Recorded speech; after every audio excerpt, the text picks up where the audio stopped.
Marvin Lewis returns as Cincinnati Bengals&rsquo head coach through 2019. Not so fast. Despite rampant speculation, and even some expectation, that Marvin Lewis had tired of coaching the Cincinnati Bengals and was ready to move on, the organization and the 59-year-old head coach agreed to continue their partnership through the 2019 season.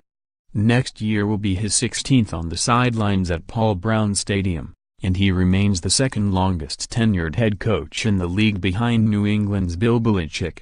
In a statement released by the club, Bengals owner and president Mike Brown said Marvin Lewis has been an important member of the Cincinnati community and the Bengals family for the past 15 years, and we are happy to have reached this agreement.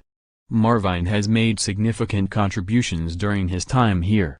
While recently we have fallen short of our expectations, we have full confidence in Marvin to re-establish winning football in 2018. Assistant coaches and some players were in the building Tuesday and no word about a decision had filtered out by the time the building seemed to clear out just before 5 p.m. My family and I are very grateful for the opportunity to stay in Cincinnati and continue my career with the Bengals, Lewis said in a statement. My job is to win a world championship. We have a talented roster full of veteran leaders and emerging young stars, and I am committed to making the necessary improvements to put this team in the best position to win. The front office, coaches and players were rocked by an ESPN report just before kickoff on December 17 that Lewis had made up his mind to leave, but Lewis has consistently denied that information came from him. Lewis' agent, Phil DiPicciotto, told the Inquirer in December that came from Adam Schefter, not from us. Despite the denials, Schefter and ESPN never backtracked from the report that cited anonymous league sources. By December 31, however, ESPN softened by saying Lewis was leaning towards an exit. For his part, Lewis' message has been consistent to owner and president Mike Brown, executive vice president Katie Blackburn and vice president Troy Blackburn and on through the organization. The Inquirer reported many in the organization didn't necessarily believe those denials, but some veterans and coaches hoped Lewis would return. I think he's the right coach for this team, wide receiver Brandon LaFell said. Everybody's trying to blame stuff on Coach Lewis but us as players, we should have made more plays this year and we didn't do that. It has nothing to do with Coach Lewis. He put us in a great situation to win every game. Us, as players, we didn't make enough plays.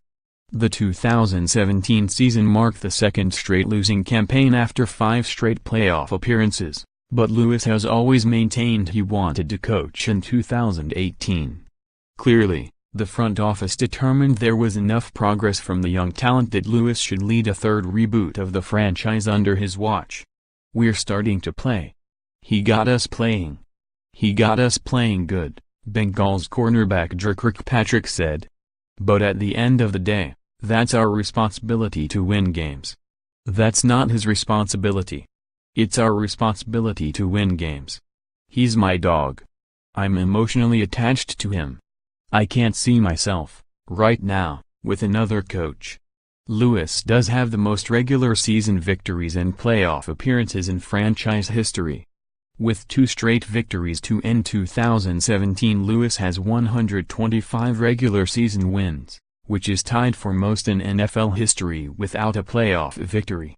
Former Indianapolis and New Orleans head coach Jim Mora retired with 125 victories and an 0-6 mark in the postseason.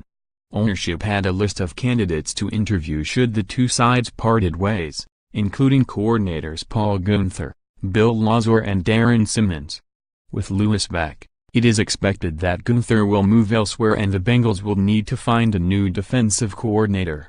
Simmons has been with Lewis his entire time in Cincinnati and Lazor just finished 14 games as offensive coordinator after being hired as the quarterback's coach in 2016.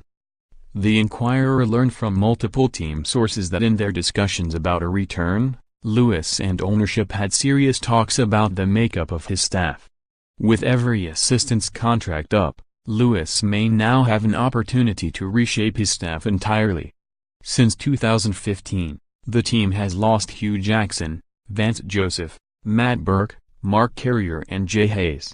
Lazor, Jim Haslett, Jacob Burney and Kevin Coyle joined the team in the 2016 off-season.